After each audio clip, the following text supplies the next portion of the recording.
আল্লাহ তাআলার ঘরকে ভাঙতে চেয়েছিলেন, যার নাম হচ্ছে এই আব্রাহা। এই কাফের এরা আল্লাহর ঘরকে ভাঙতে চেয়েছিলেন, এই জন্য আল্লাহ তাআলা তাদেরকে ধ্বংস করে দিয়েছিলেন।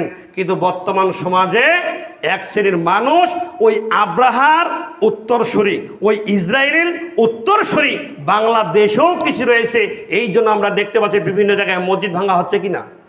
মসজিদ কার ঘর? কথা বলেন। মক্কা কার ঘর? তো মক্কাকে ভাঙার জন্য যারা অগ্রসর হচ্ছিলেন তাদেরকে আল্লাহ তাআলা ধ্বংস করেছিলেন, কারণ তারা ধৈর্য ধারণ করতে করতে কুরাইশ বংশ আল্লাহর কাছে দোয়া করেছিলেন। ঠিক বাংলাদেশেও এবং ইন্ডিয়াতে, ফিলিস্তিনে, পৃথিবীর বিভিন্ন জায়গায় এইরকম মসজিদকে ভাঙতেছে ওরাই উত্তরসূরি যারা আছে আব্রাহারের উত্তরসূরি, বলো নাউজুবিল্লাহ। এরা ইসলামের নামে তারা লেবাস পরিধান করে ইসলামকে ধ্বংস করার জন্য তারা উৎপেতে রয়েছে। তারা মসজিদকে ভাঙবে কেন? যুবক, তুমি কার প্ররোচনায় মসজিদকে ভাঙতে যাচ্ছ? নিজেকে একটু ট্রাই করে দেখো, তুমি কোন পথে রয়েছে। এটি আল্লাহর ঘর, আল্লাহর ঘরকে ভাঙতে গিয়েছ। তুমি জানো না আল্লাহ সুবহানাহু ওয়া তাআলা আব্রাহারকে ধ্বংস করেছেন? আল্লাহ সুবহানাহু ওয়া তাআলা তোমার চেয়ে শক্তিধর ব্যক্তি মনে করেছিলেন, তিনি নমরুদ, তাকে আল্লাহ তাআলা ধ্বংস করেছিলেন। তোমার চেয়ে শক্তিধর ব্যক্তি মনে করেছিলেন যার নাম ফেরাউন, আল্লাহ তাকে ধ্বংস করেছিলেন।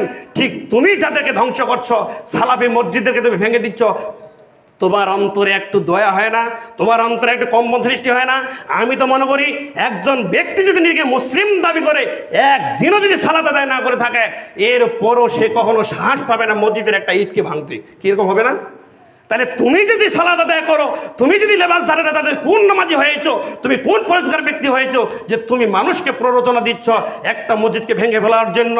মানুষের সমাজে ইসলাম ধর্মের মধ্যে মানুষের মাসালাগত একতলাপ থাকতে পারে। হতে পারে তোমার 20 টাকার তারাবি, হতে পারে আমার তারাবি 8 টাকার, হতে পারে বিভিন্ন মাসামাসালে একতলাপ, কিন্তু কেউ তো আজ পর্যন্ত ঘোষণা দেয়নি যে তোমাকে ও মুসলিম বলা হয়েছে। কেউ কেউ বলেছে আজ পর্যন্ত? বলে নাই। তাহলে তুমিও মুসলিম, আমিও মুসলিম। তুমি একজন মুসলিম হয়ে আমার মুসলিমের মসজিদ তুমি ভাঙতে গেলে কি করে?